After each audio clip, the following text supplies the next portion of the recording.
God chooses to harm. So all because he chose this particular narrative that was completely unnecessary. And this is what I was getting, the whole crutch of it. It's not to, and the reason I go to darker things, and I'm not doing it to make a Christian look bad or feel bad or anything like that. It's just right to the point. It clears things up. And there's no real excuse for it, in my opinion. But well, Scott, God creates an overcomplicated. I guess what I'm saying. I'll summarize real quick. And I apologize.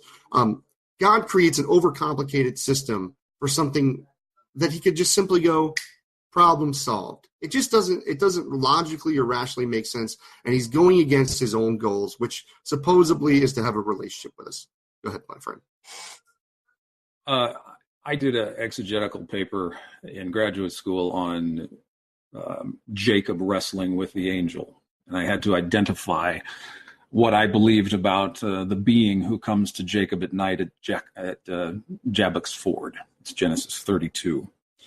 And it's an all-night wrestling match. And that's the text in which Jacob has his name changed from Jacob to Israel. And are you familiar, Scott? I don't know if it was Dr. Bowen or you. Are you both familiar with Hebrew? I mean, I know Dr. Bowen is. Are you? Dr. Bowen is. I'm not. he's the man to ask about this question. Yeah. So, Dr. Bowen, you can correct me. I had a Hebrew professor grade this, but it's been a long time since I've actually gone back to the paper. But Israel, I remember writing this very specifically. The name Israel is Ish, man, Ra, which is a common Hebrew word for evil or struggle or strife, and El is the very common name in the ancient world for a generic name for God. And so you have man, struggle, God. And so for Jacob's name change, the angel who wrestles with him says, your name shall no longer be Jacob, but Israel, because you have wrestled with man and God, and you have prevailed. And of course, Jacob walks away from that with a limp, with just a little hip touch or whatever that might have been. And I think, Skylar, for me, that's the central story. Ish, Ra, El. And that El becomes an Ish and engages in our Ra. I know it may not seem sensical to our perception, but having just spent 4 years researching and writing for a book on cosmology, there's a lot in the physics of the universe that make absolutely no sense to current astronomical theories about how we know the universe. And it doesn't mean, I'm not saying the science is bad or positing God of the gaps there.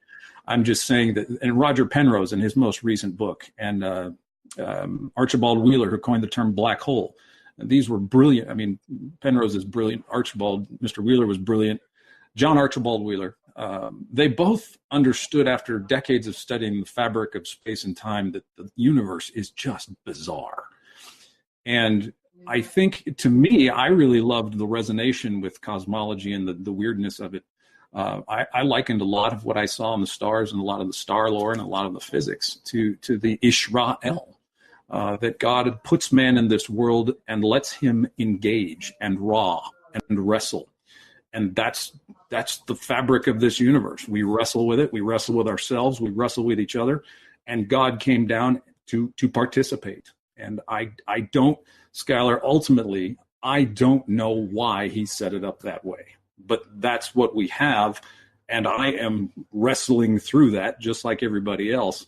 And I don't have all the answers myself. I don't have the pat answers. But I think that is the epitome, I think, from Genesis to Revelation is Ish, Ra, El.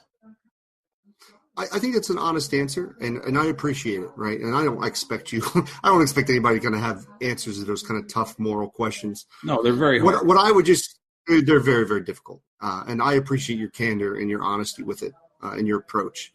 What I would say is, and this is what I just try to get, and one of the reasons I do the channel, I do it with Dr. Josh, is that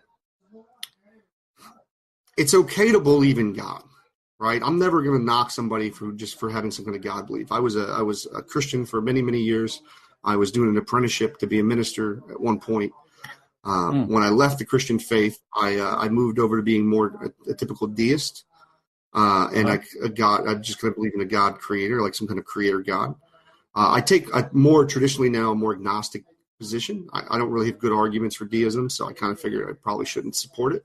I think that I can understand someone, looking, like you were saying, with the cosmos and the complexities of our universe, and there's a lot of things that we don't know and understand, right?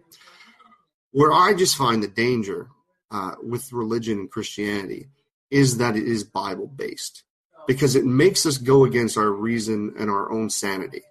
The best that we can do, any Christian can really do, is just say, I don't understand God. I don't understand his methodology. And I think that it should be telling to us all that if we read verses from the Bible that make us uncomfortable, I'm not going to go through and list them in detail, but I think we all know the verses we're talking about. If we go through and read those verses and they make us feel uncomfortable, maybe it's just that human beings wrote this and it isn't actually from God. And if we want to believe that God's this loving, gentle being who cares about us, maybe the way that it's described in the Bible was more of a tool for leaders and kings to kind of hold against their people and used as a power tool to manipulate people. I don't know. I guess that's where I would leave. I feel like I've been talking so much. I don't want to. No. You're good. I would like to jump in. Go ahead. If it's okay with you guys. Can you guys hear me? By all means. Yes. Yeah. So, Skyler, you asked those are very good questions. Those are actually the type of questions people need to be asking. People need to ask those type of questions where they're either a hit or a miss. If I get the answer to this question, I'm going to leave this thing. And if the answer I get to this question is sufficient, then I'll stay in it. And I like what the guy said. I'll keep wrestling with it. But why? So one of your questions in the beginning was something about Adam and Eve and federal headship and all that stuff. The sinful nature thing. So it's different for me. Because as you know, I don't believe Adam and Eve even existed. I don't think they were historical figures at all. But I do think people still do have a sinful nature. I don't think our sinful nature comes from these two naked people running around some magic trees or something. Humans have a sinful nature just because we're human. As that saying goes, to err is to human. We sin, we do stupid stuff, we do bad stuff because we're just not perfect, because humans aren't. For whatever reason that may be. We sin because we're human. But also, you asked another good question too, as far as why did God even set it up that way? Why does sin even exist? Why did God even create this universe, knowing that certain things would happen and blah blah blah blah blah blah? And I would say this is a question that I would think Yahweh, I would hope, had thought about all of this before he created the universe. It would be a bad thing for Yahweh to have created the universe, and then he thinks about the question you asked, and he's like, oh crap, how am I going to get around this? Because he's God, right? He should have already known this, right, from the beginning. So I picture it like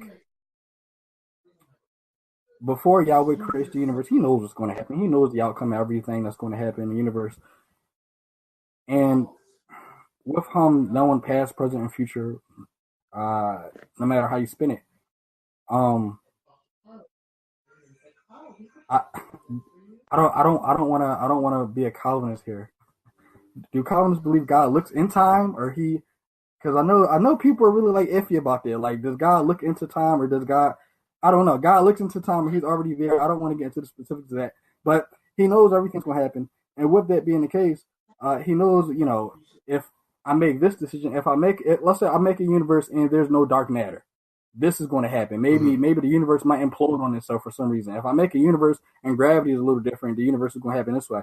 And it may be that those same types of choices that God decided to make in the creation of the universe, it may be that God had to make those same type of moral choices where, let's say, God could have created a universe where maybe Hitler didn't exist. But let's say if Hitler didn't exist, let's say somebody 5 times worse than Hitler would have existed and would have completely wiped out the human race for some reason. And so God picks the lesser of the two evils to overcome or to get to the greater good, what you said, Skylar. And so that's how I picture it. There are things in this world that are horrible and terrible and messed up. But I believe in God's hands because God's God and I'm not. And, just as a Christian, I guess Christians would say by faith, we take it that God would use the lesser of the two evils. I would think how I would respond to that is I would say that, and I feel bad, Dr. Josh Bowen, feel free you would respond to these things. Yeah, we're gonna get Dr. Bowen here in a second.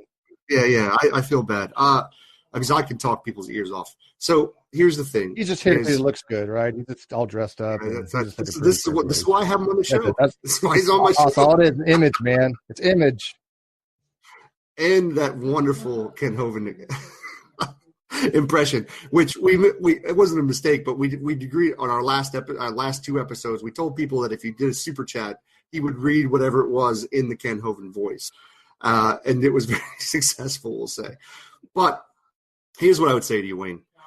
All right, there are all types of things that us as human beings don't have the capabilities of doing. Right? I don't have the capability to grow wings out of my back and fly. Right? That is a limitation that is on me that was decided in the very beginning. In the same way, this is a God of infinite possibilities, right? Like this isn't some human being who's trying to solve like moving pieces on a chessboard, trying to find the right positions and the best moves to win the game. Like he could have just put us all in heaven right away. We could still have free will in heaven. Yeah. I actually would disagree with that. I actually don't think God has like some sort of like this. I don't know, when people say stuff like that, it makes God sort of like magical. Like I don't know, that's kid stuff. Yeah, I think of that as kid stuff. You can make universes I mean, if you can make universes and make human beings and planets, I don't see why God can't make a planet where children don't get cancer, right? Like it doesn't seem like there's a negative side to children not getting cancer. So but within the world that he built, and like I said, sorry to be so extreme, but it just cuts right to the root of the problem here. And God could make a world where Nazism never showed up. Like the concept of mass shootings in school could have never come up if that idea had never existed in the first place. So there's an infinite amount of possibility. This is what I'm talking about. We limit God's capabilities in order to fit a narrative because we want to believe in free will. We want to believe in all these things. We want to believe that God gives us a choice and things like that. But I think it's more just trying to justify particular beliefs that I just don't think are reasonable or logical. Please. No, let's get to Dr. Bowen maybe to kind of jump in real quick, Wayne, kind of get his feedback so far. Oh,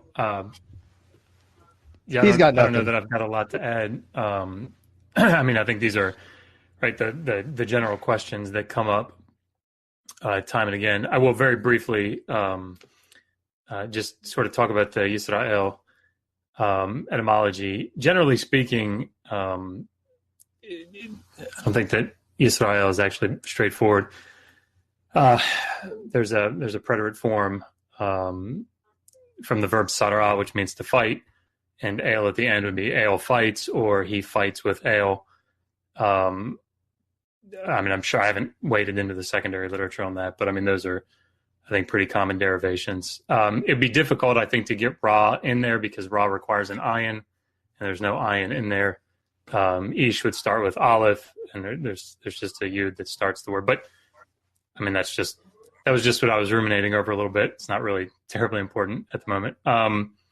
But I guess when I think about what Skylar and I talk about on the channel, and one of the reasons really that I got into doing YouTube at all, besides Steve telling Megan to tell me to do it, was and she listened and you listened.